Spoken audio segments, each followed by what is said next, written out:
Good morning and welcome to another edition of Money Talks with Stephen Diedricks here on Radio Kidnappers. Many thanks and gratitude go to Ken, Jill and the team here at Radio Kidnappers for all the good work they do, including making me sound good.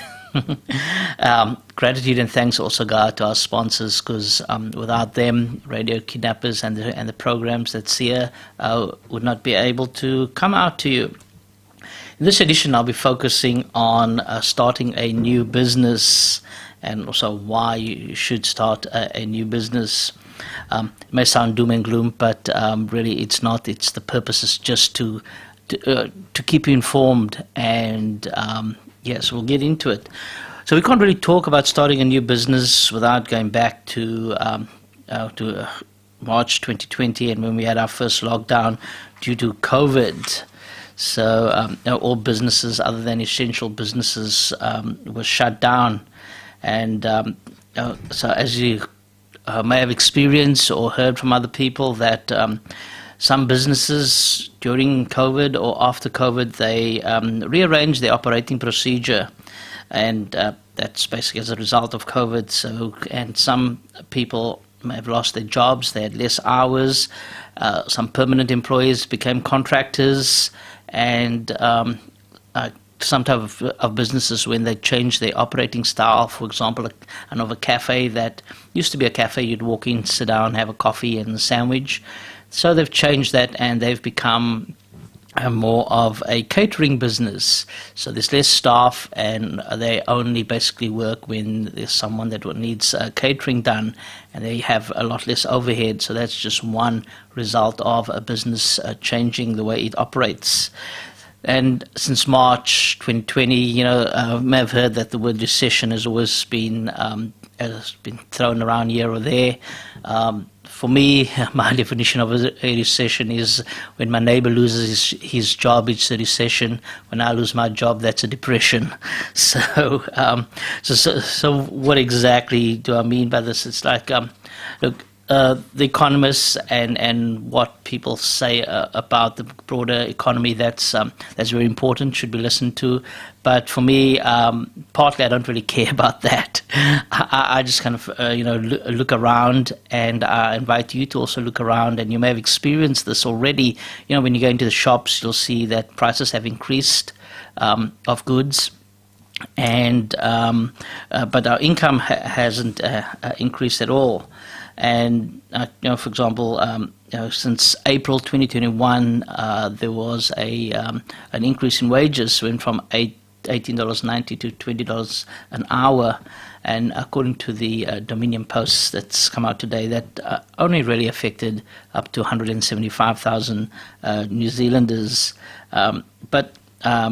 And the same paper also said that this increase in wages led to increase in prices. Now, I think that's a bit too of a simplistic view to say that you increase wages, then prices will increase. There's a lot of other effects to that. But the point I want you to remember is to just have a look around, and before you tap your key card, look at the actual price that you're paying for your goods and services, and you experience that the prices have increased overall. But the thing with that increased prices is job losses that's occurred since COVID, and every job loss, whether it's an individual or a job loss or group, or whether it occurs from COVID or from other effects, that's quite a trauma. It's where when an individual worker is laid off, because it becomes highly stressful. You're wondering, can you feed your family? Can you pay the mortgage or rent? And on the mortgage, I take the point that we have had I guess you can call it a mortgage holiday. But at the end of the day, once that's passed, the mortgage still has to be paid. It's not like the debt was written off. You still have to pay that debt, and in many cases it's actually increased because there's still interest that was added to it. So you have to still pay your mortgage whether you have a job or not. So that's an added stress. And then there's also healthcare costs, school tuition costs, For example, suddenly you need more than 2 laptops in the house because parents and students are now working from homes, and unlimited Wi-Fi just doesn't work. You need unlimited Wi-Fi. There's also obligations for credit cards or personal loans, car loans. So that all adds to the trauma of someone losing their job. Now, when you look at expanding that trauma just from the individual, and you take into account their family and the effects on the family, so that just adds onto that, and won't go into that now because that's probably a different show altogether. But what we should recognize is taking that trauma and that loss of employment further. Like for example, if you stretch it out to say 30,000 people being unemployed, that just compounds the effects of the trauma of being unemployed. And Stats New Zealand, they reported on the 4th of November last year that in the September 2020 quarter, the seasonally adjusted unemployment figure rose by 37,000 people, and that's a direct hit from COVID. So if you can imagine how one person's effects and trauma is from being unemployed, and if you take that out to 37,000 people and their families, it's it is quite dramatic, and it has an impact. When someone loses their job. So when you look at yourself and you go, okay, wow, I'm still in my job. That's a good thing, and yes, it is a good thing. But with everyone else that's being unemployed, it does affect the business and the business owner, and also the employee, because you've got to sit back and think, well, those people don't have work. Are they going to buy the goods and services that your business provides? And the business needs sales. So make no mistake about that. Like sales cures all, including it pays your wages. So if you don't have sales, you're not going to get paid. So that's important to keep in mind and to know that, right? So the other thing to keep in mind is this.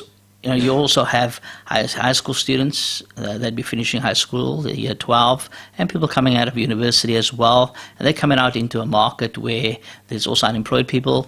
There's less jobs going around, so there may not be the jobs that they want may not be there.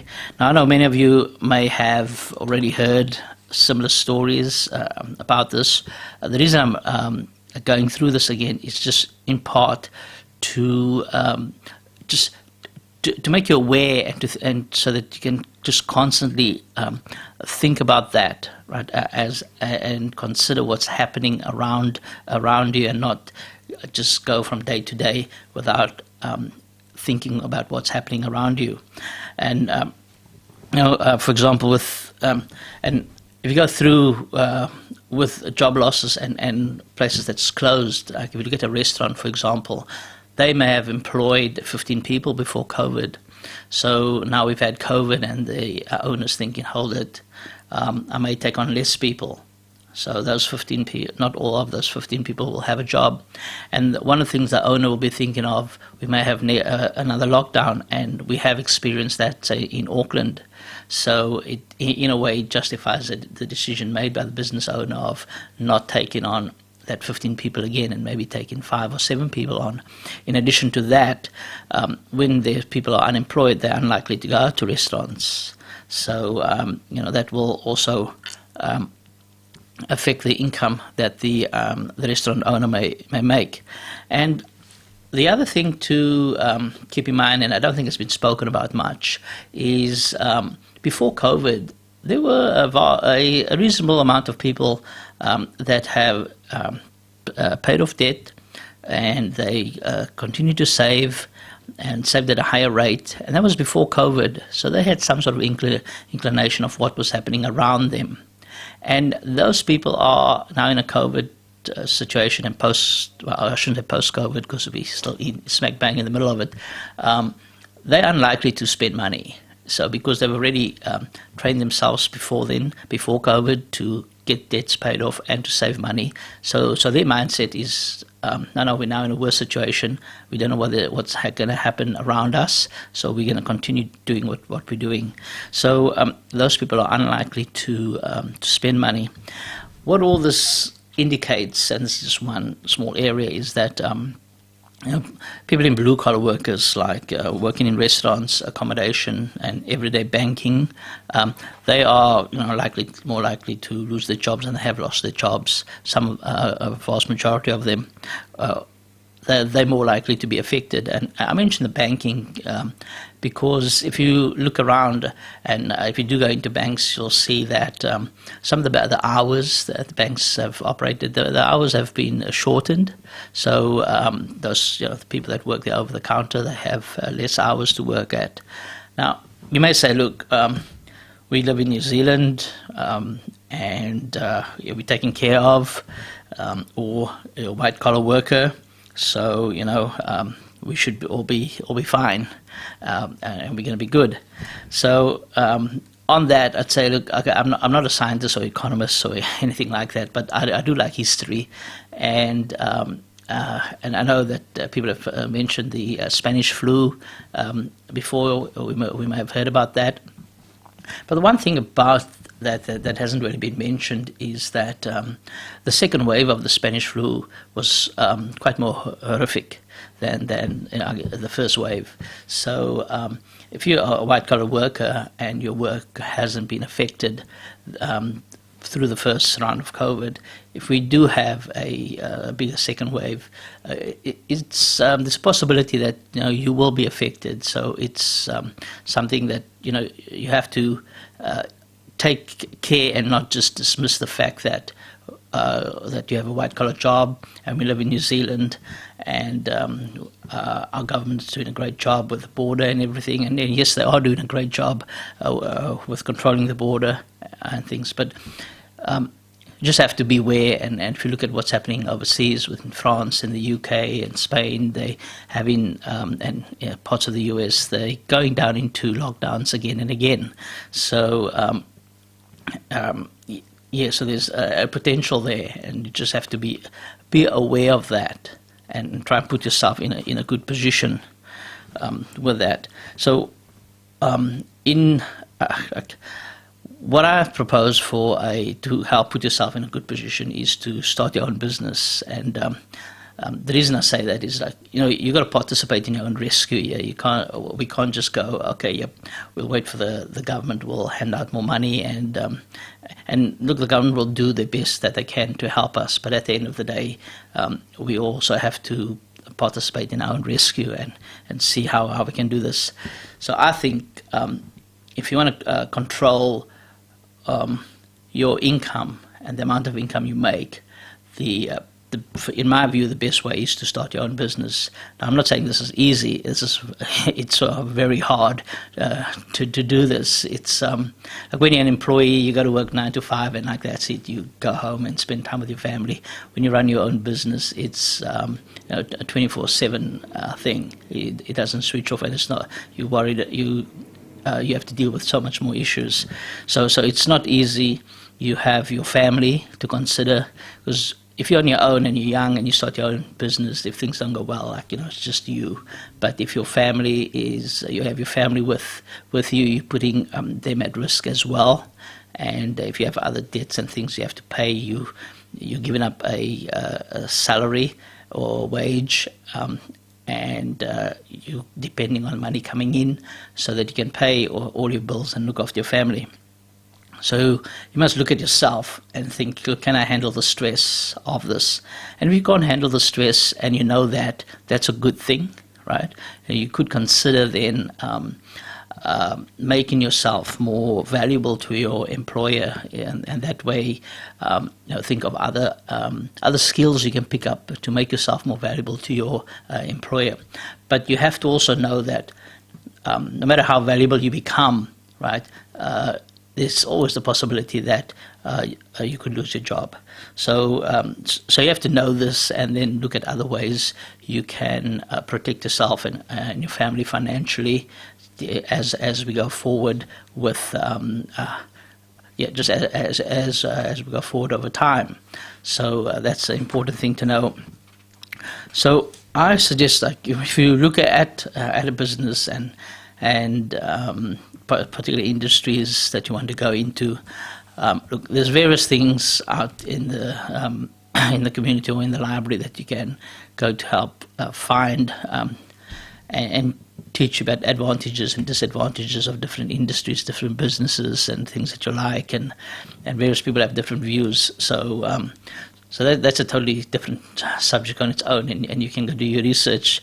But I suggest that you try and find something where, and the people around you, where there's a supportive community, where you have training, there's some sort of training can be there for you, where it's a good product or service that people use on a daily basis, right? Because daily or monthly, that'd be good. The reason for that is if it's used on a daily basis or monthly basis, it means like next month they're going to want more of your particular product. And again, that's sales, and like I said, sales cures all.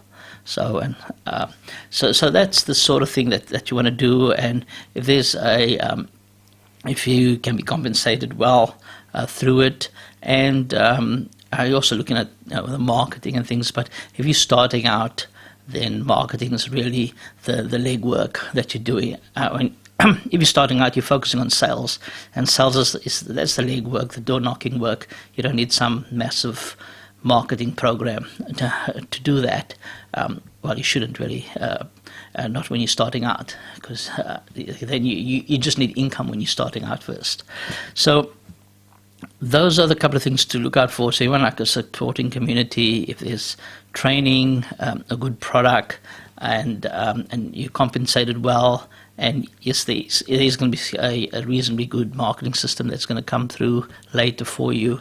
And like I said, you can go to the library and get various books on that, or look online and talk to people that are in the business that you'd like to do. And that's very important, because they would have that experience of being in that particular business, and they love to talk about their business. So talk to people that are in their business. They just love to talk to people about the experiences of their business. So So I myself have reviewed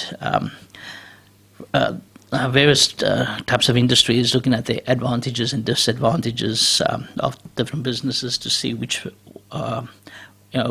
so people can choose what they want to do, and includes like my focus was on continuing to get income. So I looked at advantages and disadvantages if you just get a second job, or if you open up a business, if you go back to school, and some people do MBA or do a master's of something, if you invest in property, or you invest in the share market, open up a franchise, and also looked at network marketing as a business industry as well. And I know there's lots, and just with all those different industries and where most people are sitting at the moment, I actually concluded that I think network marketing would be a reasonable start for someone. And that's like, unless you have lots of money where you can go and buy an investment property and you think that's right for you, and you get the proper advice on that, then that's one strategy you can do to gain a second income stream for yourself as we go forward. Most people are not in that situation, and that's just the way it is. So looking at how you can then go and get another income stream for yourself. Found in the network marketing arena, there are various communities, and they actually do provide some training. They have various products, so you've got to choose the product that you want, and then you've got to research the compensation that they have, so that it's it works for you. And in my research, there was also a lot of people that have bad experiences with network marketing, and for various reasons.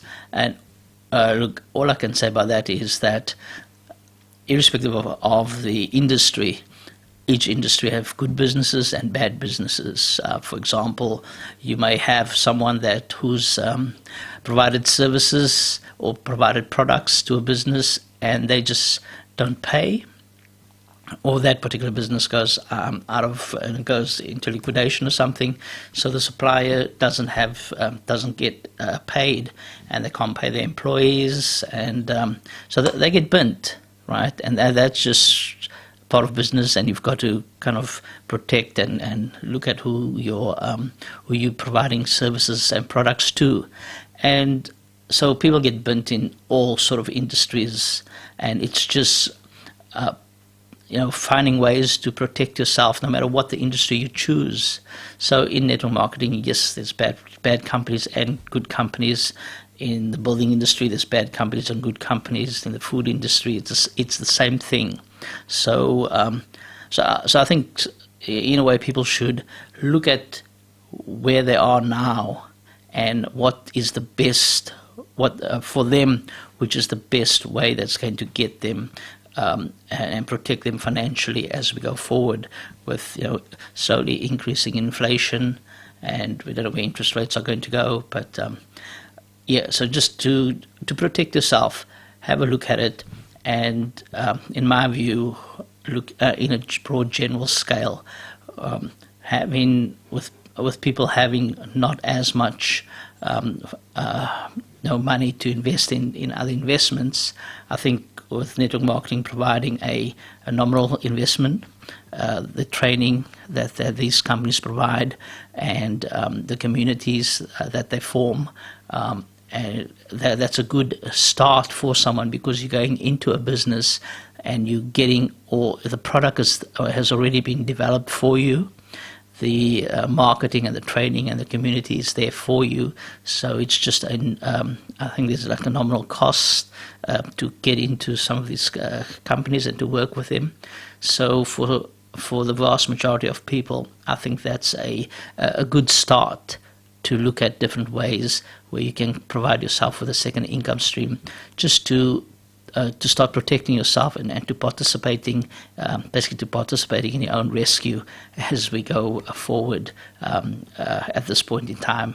So thank you very much. And if you want to know more about any of the different ways of creating income, you can contact me on it's Stephen on 021-085-10771, or stephen@taxhile.co.nz, or through the Radio Kidnappers website. So I'll be quite happy to answer any of your questions. Thank you, and thanks for listening. Bye-bye.